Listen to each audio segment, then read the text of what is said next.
Hello and welcome once again to Exit Strategy.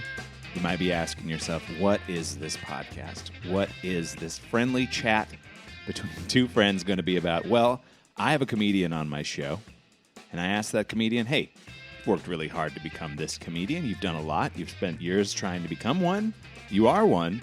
Now what would you do with your life if all of those skills were now worthless, out the window? What would you do with your life if you had to leave comedy behind? That's what we find out on this show. Welcome to Exit Strategy.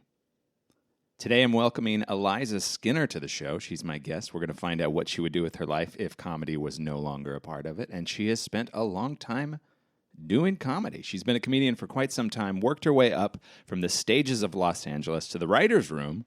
She's been a writer on The Late Late Show with James Corden, amongst other things. She also has her own podcast out right now. It's called Cool Playlist, where she and another guest create the perfect playlist for a very specific situation. We ask her all about that and what makes the perfect playlist. From there, we get into a discussion that I've wanted to have with somebody in this industry for quite a while. That is the concept of when you get this choice gig, this writer's gig. You're writing for television. It really takes away a lot of the time that you normally would have just pursued your own stand-up comedy. You go for many, many years going up on stage as much as you can. You're always out in front of a live crowd. You're always out with the same people, working it, pushing it, moving forward, trying to get that dream gig. And when you do, writing for television, next thing you know, you're in a writer's room most of the day. Even deadlines are pushed. You can't get out of the office to do stand-up. A lot of people that get writers' gigs slowly drift away from being able to do stand-up. They sort of disappear from the scene for a while, especially with the more high-profile gigs, late night and such. That has to be kind of a drag, and I would be really. I'm very interested in what it feels like to have that part of your life taken away. Because if there's one thing that I found about interviewing comedians is that doing stand-up scratches an itch that a lot of us can't find. We can't find an alternative to that. We can't find something comparable to scratching that creative itch in something other than getting up in front of people and performing. So when your creativity is all through the filter of this television show that you write, and you're writing jokes for somebody else, that has to be a little bit of a grind mentally. So I get to talk to Eliza all about that. It's some real inside baseball for people who are following the comedy game, but it is actually a very important and very common thing that occurs. So it's nice to get a little perspective on it from somebody who has lived through it. Eliza has gone from working that late night grind, writing for somebody else, to now she's shifting focus on to herself again, and she's expressing herself through her own comedy. She's back, baby. So you're going to be able to check her out live all over town, all over the country soon. But for right now, we've got her in my living room. We're going to be talking to Eliza Skinner here on Exit Strategy.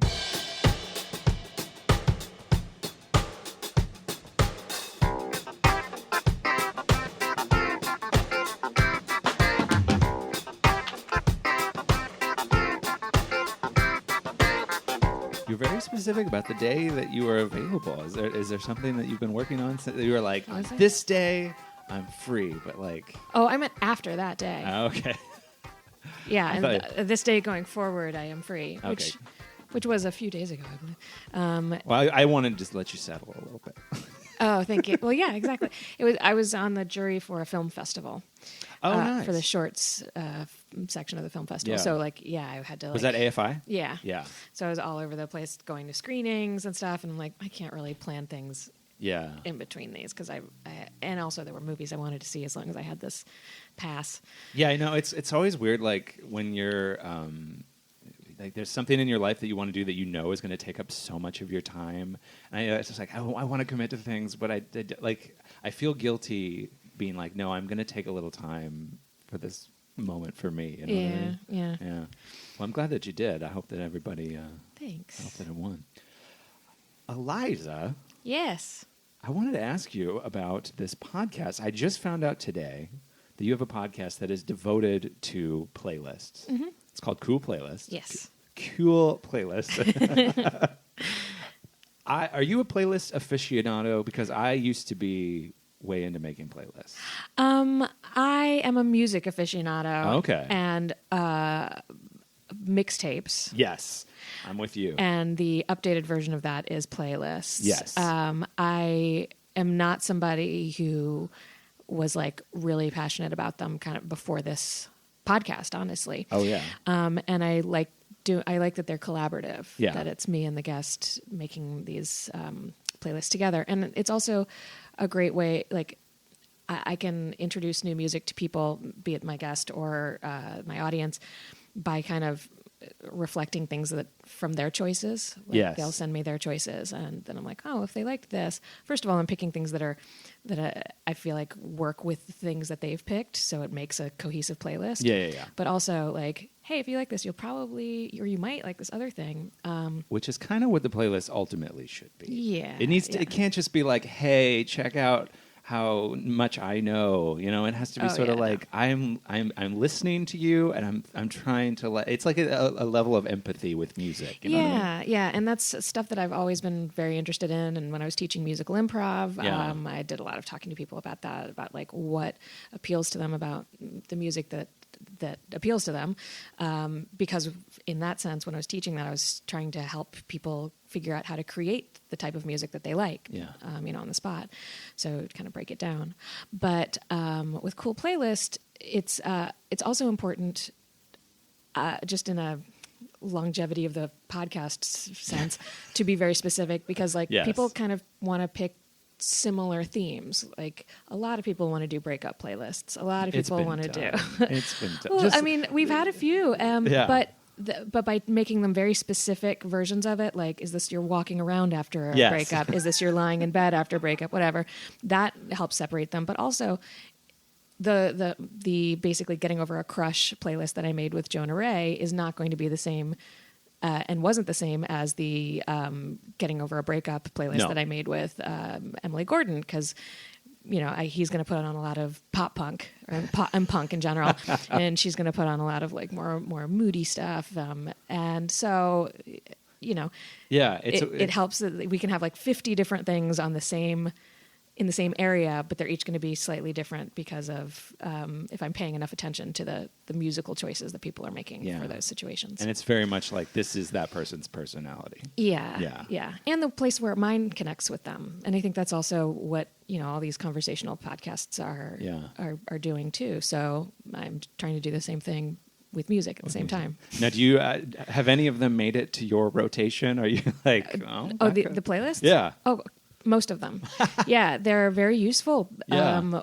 I've very often been going through something and been like, oh my gosh, I need something to help support me in this or knock me out of it or whatever. And I'll go to my playlists and I use a lot of them. Especially, let's see, there was one I made with Aisling B, Coming Home After a Difficult Day. That one has been very useful. Yeah. I like it too because it's so hyper specific. Yeah, it's so amazing when because you can have a playlist where like, oh, this is my pump up playlist. This is my playlist for when I go out, like before work or during work or whatever. But like if you have stuff that's like pinpoint specific, oh man, when that moment comes up in your life and it's coming, it's so nice to have it just ready to go. And I think sometimes when I present the ideas to people, they're a little like the guests, they're like, what? Why that? That's And then then they start thinking about it and they're like, oh yeah, I know exactly the songs that I would use for this. Like we just did one. Actually, this one, the guest suggested the idea to me, but taking I always send a bunch of ideas, like pitches for what the playlist themes will be to the guests, partly to say like, I'll do this part of the work if you want me to, like whatever, but also to kind of give them a sense, like it can be very relatable and mundane. It can be waking up and getting out of bed, or it can be very specifically fantastical and weird, like I'm alone on a spaceship, or I just got superpowers, now I have to figure out what to do with them. And sometimes usually they are like that one or this one. Sometimes they write back and are like, could we do this other thing? And I just recorded one that'll come out this week with Allison Becker, where I liked that she got how specific they need to be, and because she asked to do taking a bag of clothes to Goodwill that no longer fit or that are no longer in style, but you will still miss them anyway.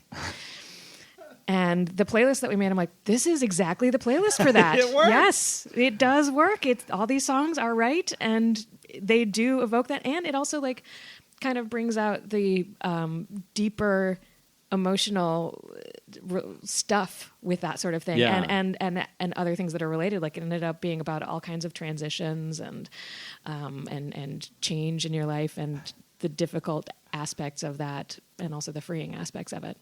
There's so much to dig into. Yeah. I mean, it's just like, not only do you have the personal touch and your personal like position on it, but just like you have to like, it's like acting through playlists. Yeah, that is the thing. Sometimes the more fantastical ones are a little bit difficult because you really have to put yourself in it and find ways to relate to it.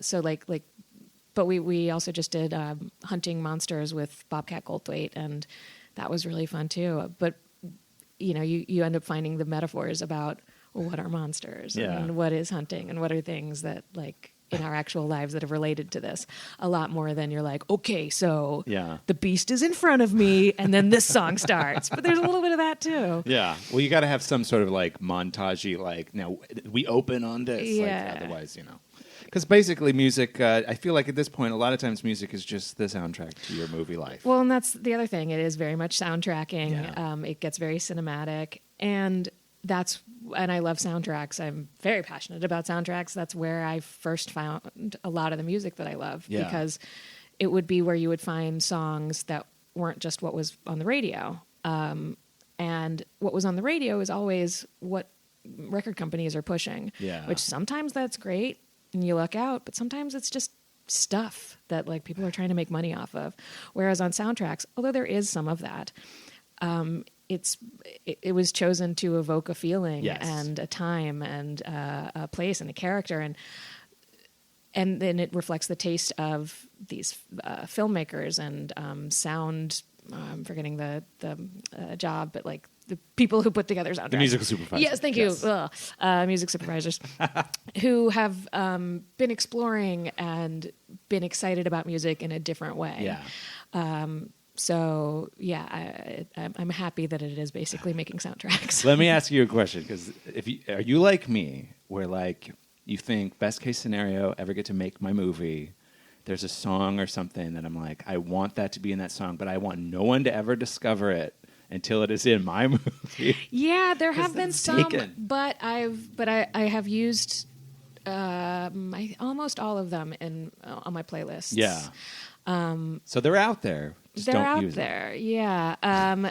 And also, I don't think they would use them the way that I would use them. Like, what's exciting to me about them is like a different thing. Like, for instance, I was working on a zombie movie for a long time. I had broken it up into installments that we were going to put out, like sort of like a web series, but it ended up falling apart. It's okay. It happens. It's Hollywood. And also, I ended up like finally getting the message that a lot of people were telling me that was like, this has already been made. I'm like, okay, fine. But there was a song that by actually a musician I'm friends with, Julian Villard, called Joni. Mm-hmm. That's about a lady named Joni. And it was actually my wake-up song for a long time. And I always wanted to use that as a montage of like crossing the Queensboro Bridge and fighting off zombies of our main guy trying to get to his ex-girlfriend who lives in Queens. For that, and it has nothing to do with the content of the song. It just was an image that popped in my head at one point and was like, that's the song that is for that. And I put that on my playlist with Sashir Zameda, which was the I just got superpowers. Now what do I do with them? So it became a training montage image in that. But yeah, like no one else is gonna do that. Yeah. And I think those are the ones that are special. Like sure, there are obvious choices. I'm like, yeah, that would be great for that. Yeah. Or some other thing, but they're not the things that I'm passionate about and think back about. Yeah. Oh, also there's this, the first show that I ever wrote actually was called The End, and it was 11 final scenes of movies that have never existed. And it was very musical. It was all based on music. This is a live show? It was a live show. Okay. And each one was like, I was walking around, it was back when I had like a Discman, had first moved to New York. And, those are the days. And I was listening to mixed CDs. Yeah. And I would hear a song and an image would pop into my head, and I'd be like, that's it. And it would look like a movie. And and then I would go and write that scene. And some of them were straight up sketches, but some of them were really just scenes. Like I didn't know what I was doing. It was my first thing. And so, yeah, that's just how I've always heard stuff. Like, I feel like I've used all of those songs, but there's also this song by Haircut 100 called Love Plus One. Yeah. And whenever I hear that, I always imagine the end of like a heist movie, where there's a mall who she seemed like she's just there to be a victim or like a plot device sort of thing, like not really involved. Yeah. And at the end, everybody has lost. Nobody got the money. And then we see her on a plane to Mexico or on a beach someplace. Yeah. And she's got all the money. Turns out she wasn't as dumb as we thought. Turns out she got the bag. Turns out she's going to be fine. And it's this bouncy little song that I don't know why that's always what I see, but it's always what I see. Little things like that. It's cool that, I mean, it's just like it flips that switch in your brain. You know, it's a nice little like way to paint visually with your head. And then you can just like live in that moment. Even if that movie doesn't exist, it exists in there. And maybe it will at some point. Maybe it will. You should just stitch them all together, see what happens. Yeah, well, I mean, that's basically what that show was. It was all these and I love genre, like playing with genre. I find it very satisfying when I can use our collective experience of all these other things. Yeah. As a shorthand to be like, you know what this is. You've seen this, right? So now we're going to flip a couple of things, but mostly you've seen it. Yeah. I think that sometimes it's annoying to people, but I love it. I think it's so like comforting. Yeah. Sort of. It's nice to I guess there's a whole show now where comedians reproduce famous movies, but like they don't always really know. Yeah, but it's just like. And I feel like, oh my God, I'm just going to get very nostalgic. I just feel like, and very old man, like, well, we used to have these things we all knew. Like, it's very comforting when you find these moments. Like, that's why I liked when A Star is Born came out. It kind of seemed like a lot of people just saw it. We all have this shorthand where now we just do this dumb Bradley Cooper impression. Which is also a Sam Neill impression? Elliott. Sam Elliott, Yeah. sorry. One of the three Sams. One of the Sams. Rockwell, Neil, Elliott. Mount Rushmore. Yeah. I also find it really interesting how popular culture reflects what's going on with us emotionally as a society. Like, I think it's easier to see when you're a few years away from it. But this year, for instance, there's A Star is Born. There's also Vox Lux, which is coming out pretty soon, and Her Smell, which is more independent, but a lot of big names in it, which are all movies about women who get ruined by the music industry in some way. Yeah. Or who get torn up. I'll say that A Star is Born. She's not quite ruined, but she gets torn up by that music career. Yeah, it was not a good journey. In the end. And with that one, he's more involved. The other two, it's more like the woman on her own. But I'm like, what's up with us? What's up with that's what we want to talk about, women, that's the theme we or specific? Explore, maybe it's just like white women or what? That it's like, okay, they can be powerful, but it's bad. Yeah. It's gonna be scary once they're powerful, and they're gonna lose their humanity and softness. I think you've answered your question. And why they want that to be. And I just think that's interesting. Like, okay, so that's what we're worried about right now, or what we're tossing around in our heads, and that's the way to express it. But then to take it even a weird step further, it would have had to have been in their minds like 2 years ago to get those things made. So it's like kind of a time capsule too. It's true. It's weird. It's true. And like kind of I think the flip side of that also is the jazz man who is ruined by love. La La Land? Yeah, La La Land. There's also then Cold War, which is coming out soon. There's a little bit of it in A Star is Born. He's not quite a jazz man, but there's like is music man ruined by love. Yeah. Like you can see how sensitive he is because of his music.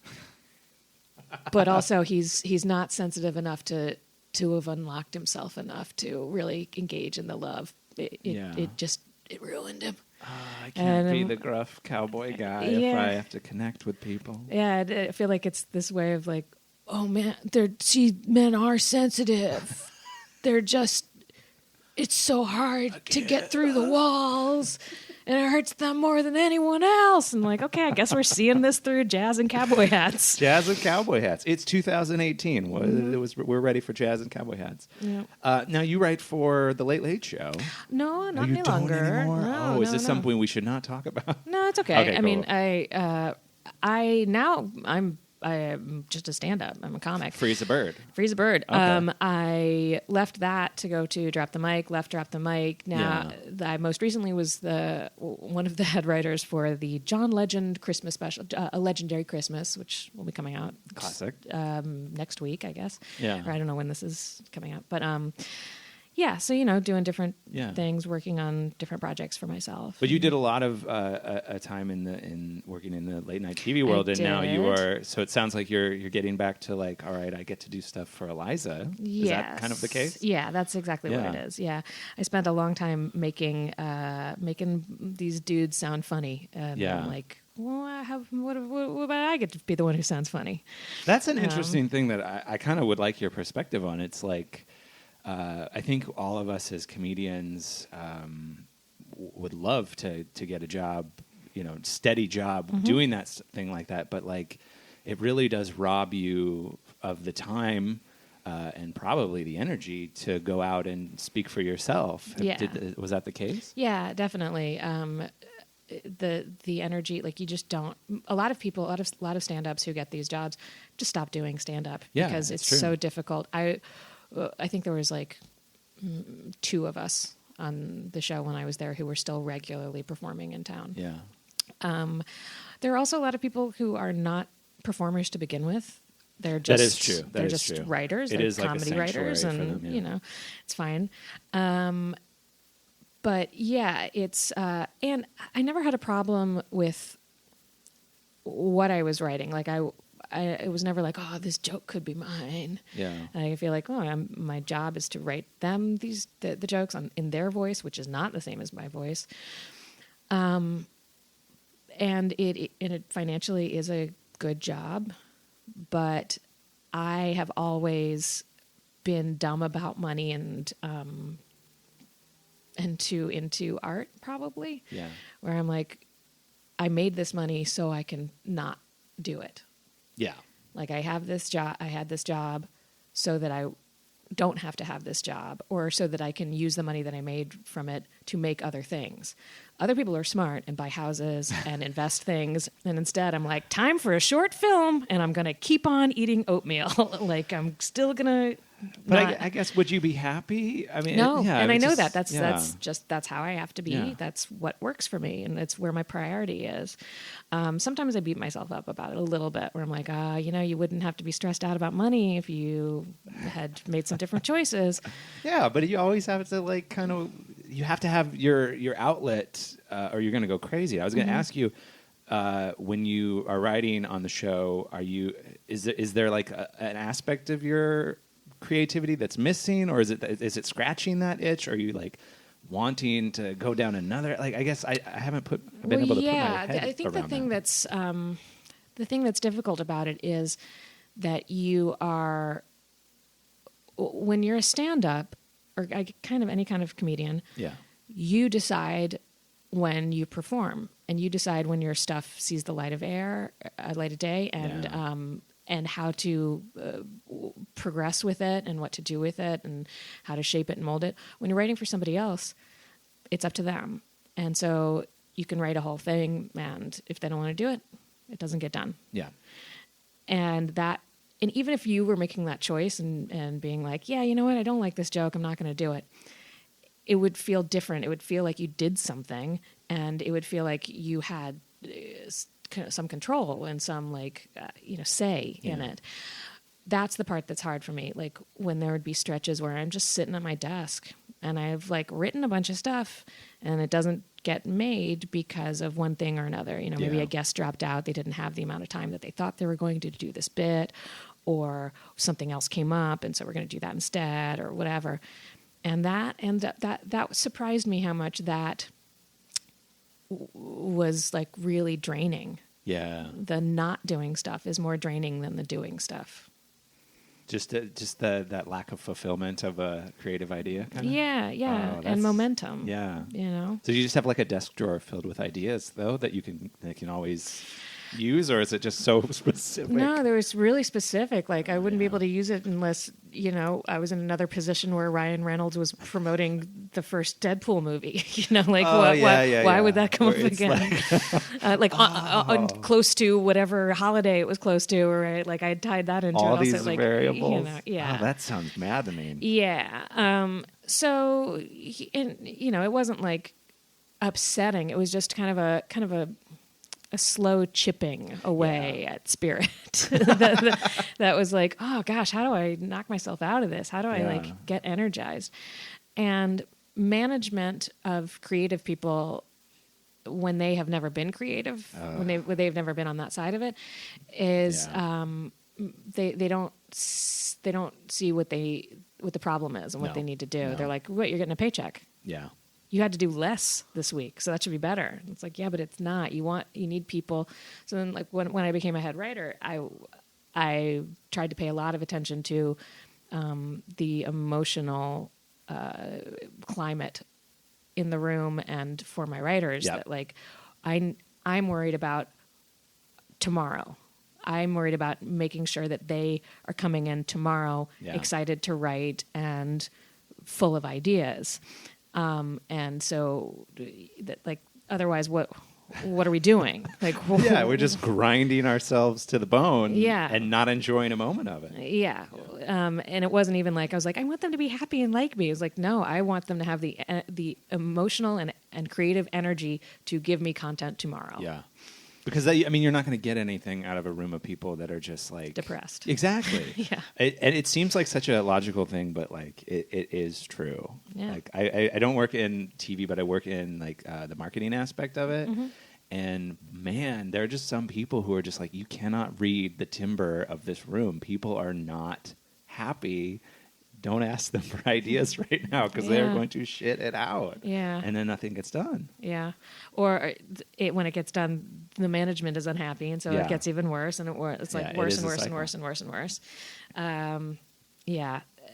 You know, and it's probably not just creative fields. That's just what I know, but we're not machines. We are people. And so we need to generate work, not demand work, is what I think. And you always have to recharge your psychology up there. You got to, like, keep your brain, give it a little break every once in a while. Yeah. I mean, I remember I made my writer's room watch all this Chris Gaines stuff one day because they were young and didn't know about the Chris Gaines moment.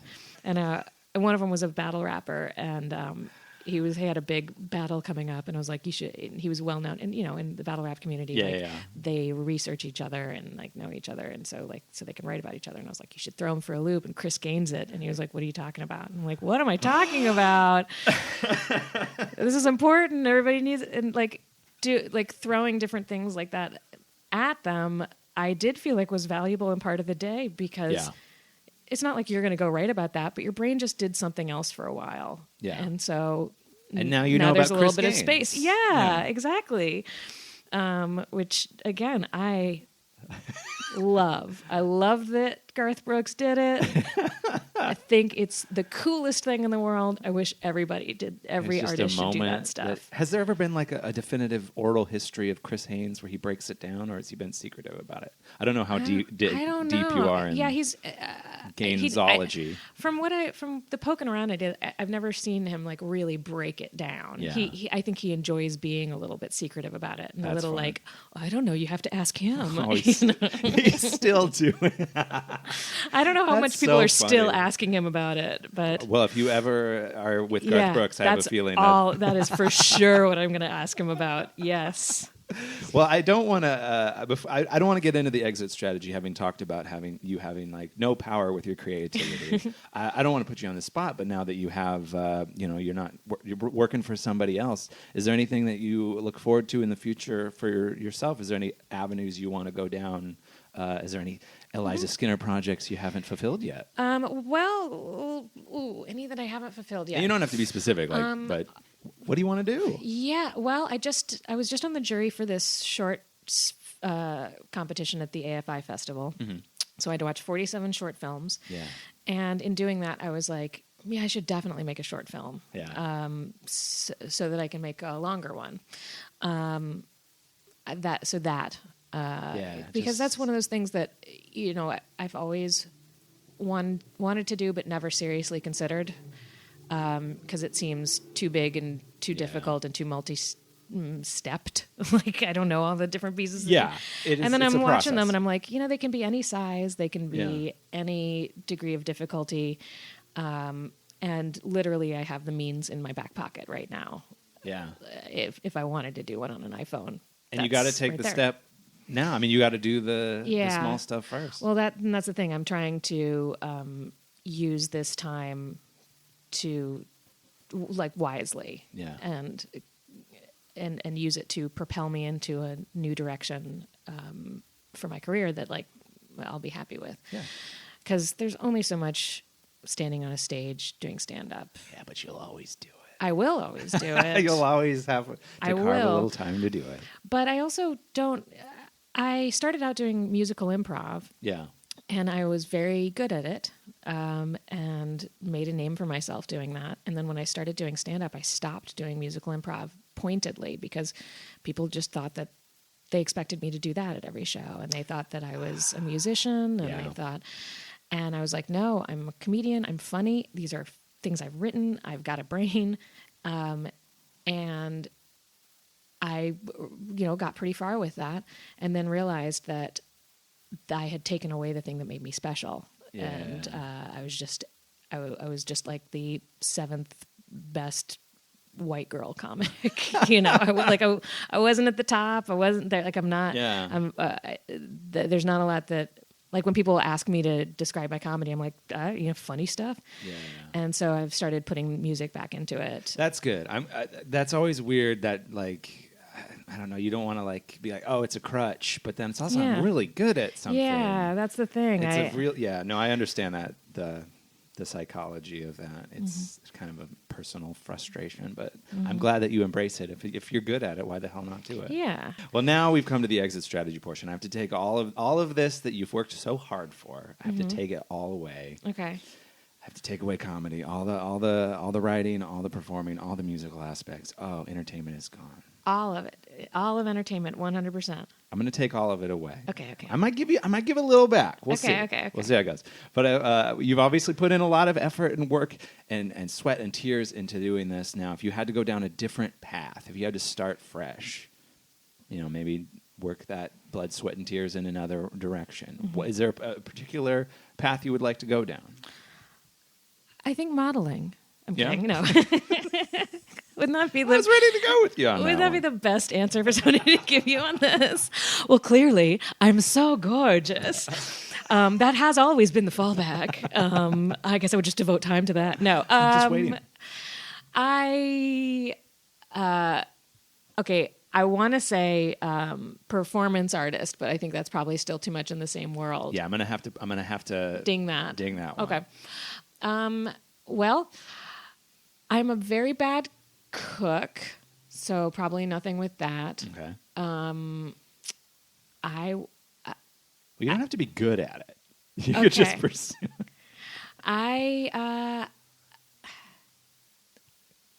Is crafting too close? No. Yeah, I don't know. See, this is the hard thing. You have to be able to express yourself. It seems like you're going to need an outlet. Yeah. Well, let's talk about performance artists. No, you don't want. I don't want to bend your rules. Oh, I'm not a stickler. I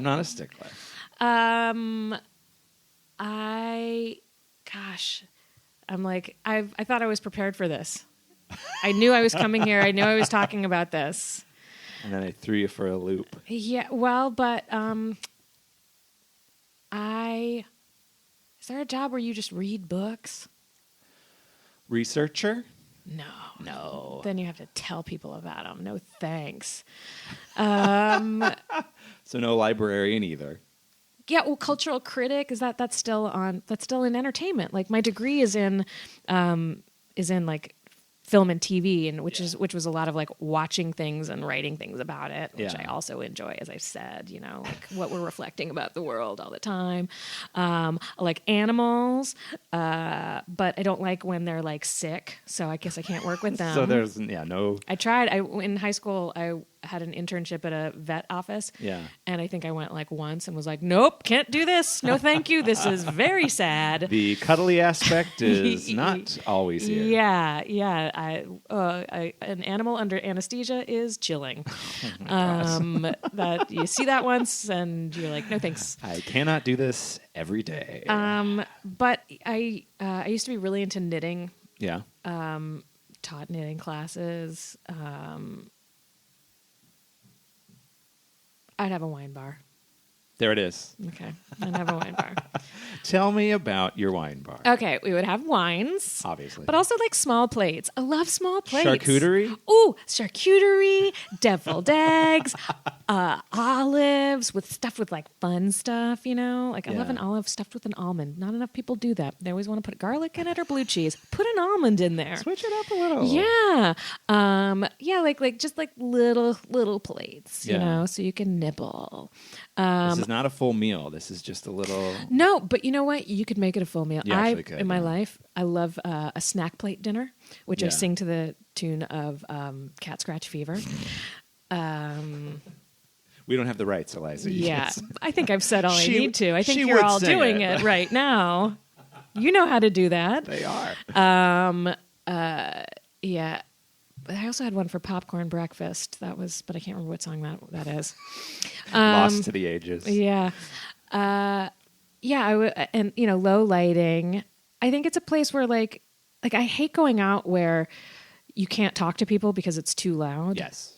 Or even when you're with a group that's too many people that you can't really talk to people. I don't like hanging out with big groups of people. No. I like hanging out with one person, maybe two people. Even two people, you're like, I feel like I'm like monitoring, like, are we both enjoying this conversation the two's a same little amount? Are we weird, all yeah. like wherever? I like a one-on-one, low lighting, Glass of wine. glass of wine. Yeah, that's great. That's great.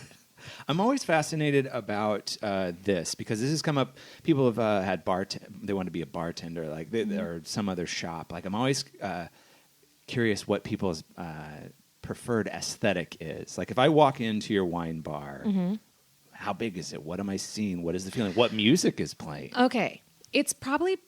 My wine bar is big, but it doesn't look big. Yeah. Like it's windy. Like there's a room in the back. There's a room over to the side. Yeah. All the rooms are pretty small. They're like maybe like like 6 two-tops. Like little nooks. Yeah.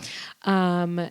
And it's again low lighting, but we've got like probably a shelf just above eye level or like at eye level. So you got like books up there.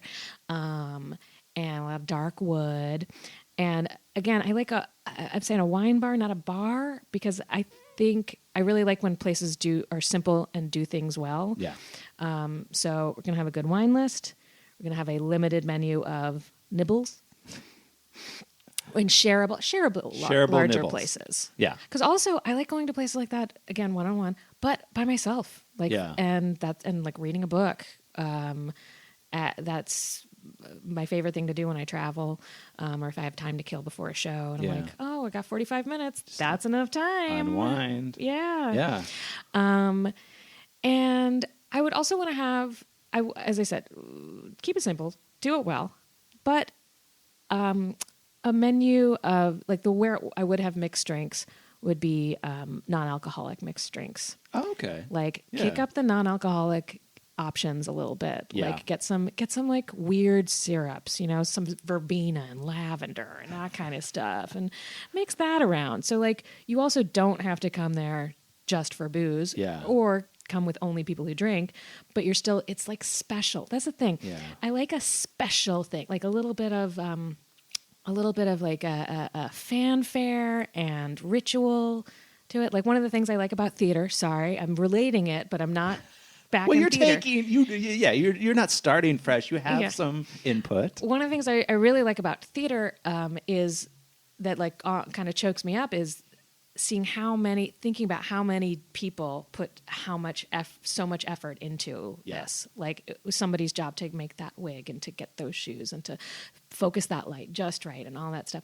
Like that makes it all special and makes it worth the ticket price that you pay when you go out to it, and makes it worth you putting on some fucking nice clothes. I'm so tired of people wearing cargo pants and sweatpants to the theater. You don't have to be, a billionaire. No tucks and tails. Yeah, just something. It'll be nice for you. It's a treat for you. Take yourself out. And so, I would want this to be a cool, casual, but like, it's a nice night. It's classy. It's a nice, classy night. You deserve a treat. Not too feminine, not too masculine. Definitely not one of those. I find it so weird. I guess we're kind of coming out of this now, but for a long time, the hot thing was reclaimed warehouse spaces. Yeah. And then it became they were building fake reclaimed warehouse spaces in cities, and that felt really weird to me. New, old. Yeah, or it would just be like a mall, and then suddenly there were exposed iron beams. I'm like, this is not... You brought in iron beams. Why'd you do that? That's bizarre. Yeah. So not that It's going to be authentic. Yeah, it's going to be space. authentic. Yeah. And I don't know. Can I put like a piano in there in one of the little rooms? I'm not stealing joy from your life. Okay. I'm just going to have a little piano in one of the rooms. It never will I have like a loud trio or band playing. No. I hate that. I went out. I was at a bar the other night, and everything was fine. I was talking to a friend of mine, and then apparently the band had been on a break when we came in, and they got back together. And I'm like, who wants this? Who is ever like, gosh, I hope a jazz group shows up at this bar and it's too loud for me to talk to my friends. Jazz isn't supposed to be too loud. That's like the point of jazz. Some of it is. Some of it is like you stand on the bass, right? Yeah. But you know you're going to see that. Yeah. You go to the jazz place for that. I saw one time I was at a fancy Hollywood party, and Kenny G was there. And he played Happy Birthday. It was Rob Lowe's birthday, and he played Happy Birthday to him. And then afterwards... We don't have time. I know. And it wasn't me. I did nothing to get myself invited to this except be dating someone who was invited to it. Anyway. But what I loved was, so he played Happy Birthday, and then he turned to the crowd, and he had like a little backing trio, I guess. Yeah. Turned to the crowd and was like, yeah, we're going to keep playing. But guys, the kind of music that we play, it's the kind of music that you're supposed to be talking during it. So please, everybody continue your conversations. God bless you, Kenny G. I loved it. I was like, he knows. He knows what he is, and he's cool with it, and he enjoys it. Great. We're just in the background. Yeah, we're supposed to be filling a role. So you might have Kenny G pop in. Exactly, because he would know how to handle it and like how to keep it small. He's your musical director. Yeah, but again, that's one of the reasons I have like all the little rooms, the little nooks. Because one of them, there's music in it. The other ones, Kenny you can G. hear there's some music back there, but it's Kenny like, G. I mean, there's going to be some music, but it's not like taking over. Yeah. Like, it would be really creepy if there was no music and you could just hear every clink. A too quiet place is also in its own place the way it works. Yeah. So I have two quick questions before we wrap it up. Mm-hmm. I want to know, one, are you working? Are you pouring wine, or are you not having like the personal touch job? Are you just creating the atmosphere? I'm working. Yeah. But I'm like an owner who's there. Yeah. So I'm You're like overseeing. Yeah, I'm pouring the wine. I'm checking in. How you guys doing? Okay. Yeah. Okay. Yeah, we actually took that off the menu, but we put this on instead. We could still make it for you if you want, There but you go. that kind of stuff. Personal touch. Yeah. And then my follow-up question, I guess it's not a follow-up, it's a second question. You can have your choice of having this really anywhere. Would you have it in Los Angeles, or is there another spot in the world that you would ideally put this?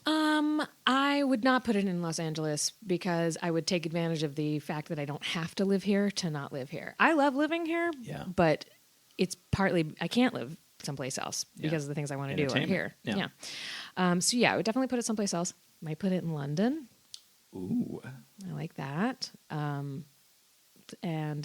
Yeah, maybe, I don't know, like maybe one of those, like, I like those cities where at the airport you can get a t-shirt that says keep the name of the city weird. Yeah. So Okay. Your Portlands, your Austins. it used to be San Nashville? Francisco, but not really anymore. Yeah. My hometown Richmond is, Yeah. that's pretty cool too. Like smaller town on the up. Yes. But it has to be, well, smaller Yeah, that's city. true. Because if it's too small, it won't support a place like And this. it's not weird. Yeah. Yeah. Yeah. Okay. Well, it gives you an opportunity to get out in the world, create a wine bar, and who knows? You could also make it big in the entertainment industry, and that's just like a side gig. Yeah. But for now, it's your exit strategy. Yeah. I Ooh, like and it. it's so bougie and it helps no one nor the world. And I don't care. It's not about helping the world. It's about how are you getting through your day-to-day life without entertainment. Now, we got to move on. We're going to take a little break. Okay. We're going to come back. You're going to choose the sponsor for this week's episode. Okay.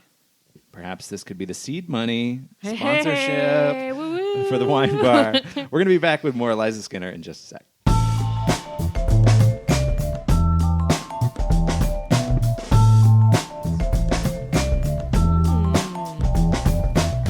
Now, I don't know a lot about wine, but do you have, like, I hear that natural wines are the way to go now. Do you have an opinion on what wines you're looking for this place? I should have asked this earlier, but I didn't. I don't necessarily trust natural and organic Yeah. wine stuff because I'm like, I don't feel like your focus is in the right place. So yeah, I would probably, I like Spanish and South American wines a Yeah. lot. And I'm more of a fan of reds, but I gotta have some stuff in the bag for the people. Yeah, you know, gotta for have, what you gotta they- know what's hot at some Yeah, level. you know, some of the ladies like the rosés and the proseccos. We'll have those also. But you're walking around with a big, like a With comically large glass of red wine. with from- like a full-bodied, earthy red wine. I just want to see you operating this place with just the biggest, Yeah. thinnest glass. Oh, of God, all that makes me time. so happy. Just so thin. Yeah, if you breathe on it, it shatters. Like if you leave the liquid in it too long, it melts. seeps out, It yeah. disintegrates. It's like a bad styrofoam cup. All right, Eliza, we've come to one of my favorite portions of the show. It is the sponsorship portion. Every episode of Exit Strategy, the guest gets to choose the sponsor. This week is your week. Eliza Skinner, who is the sponsor for this week's episode of Exit Strategy. Heating pads.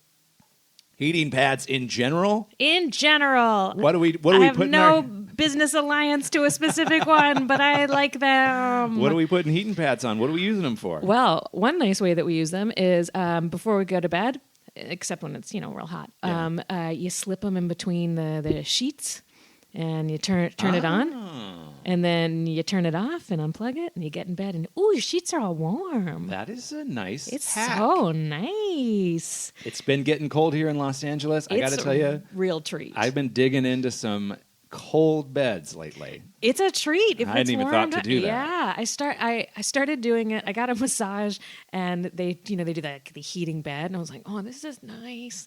And I was like, oh, I could kind of just do this at home if I get a little heating pad, and because I'm not a great sleeper, so anything that's helpful to like relax me to sleep, I'm into it. And boy, I love the heating pad. It was really sad when it started getting so hot that I'm like, I guess I can't use it. And it also, again, as I said, I love ritual, and it adds some ritual to the putting yourself to bed. Yeah. That's okay. I'm turning it on. That means I'm going to go to bed. That'll be pretty ready soon. in a second. Yep. And then I'm going to get Bed in bed. prep has commenced. Yeah. Well, we are entering full-on heating pad season. Are there any other uses that people can be? I mean, what do you recommend? You got like achy parts. Break Treat out the heating yourself. pad. Treat yourself. Yeah, why not? Get Because loose. otherwise, and it's going to come up. You're going to want one, Yeah. and you're going to try to DIY it. You're going to stick a towel in the oven. Don't stick a towel in the oven. You're Don't do that. you're gonna get one of those bean things and try to microwave that. And yeah, okay, fine. But like, if you just have a heating pad, you're ready for it. Done. Great for cramps. Great for like sore muscles. Also like a foam roller. But that's a different That's show with a different sponsor. Show. You got to come back, follow up part 2 episode. Yeah. We'll do the foam roller. The foam roller and the eggs, the olives with almonds inside of them. Now that could be a sponsor. Just that you got to pair with an olive company. I know. But for right now, it's heating pads. It's heating pads. Because I already mentioned the olives earlier, and I want the people to know about this great sponsor. So get out there and get yourself a heating pad. Treat. You have no brand loyalty, nothing you want to recommend. Just No. go out and get one. But, price them out. But also be smart about, it's good if they turn themselves off. Yes. And you should also pay attention to not leaving them plugged in or on because it is a heat source. Safety. And that Thank can be you for dangerous. covering, because I don't want to be held liable as a podcast yeah. for people burning down their houses. Now, Eliza, let's talk about you before we head out. If people are listening and they like Eliza Skinner, they like what you're saying, they want to hear more, see more, feel more. They can't feel me unless they know me. Is there any place you would like to point them to get their Eliza Skinner journey started? I would love to point them to Cool Playlist, which you can find wherever you find podcasts. And the website is coolplaylistpod.com. You can also find me on Twitter at @Eliza Skinner, and you can find me on Instagram at @eSkins, because who likes consistency? Bucking industry tips is Eliza Skinner. That's fantastic. Go check her out on social media. Go check out Cool Playlist podcast on all of the podcast platforms. And thank you for checking out this podcast, and thank you for being on this podcast, Eliza. It has been a pleasure. Thanks for having me. Likewise. You're very welcome. This has been Exit Strategy this week. We'll see you all next time. Goodbye.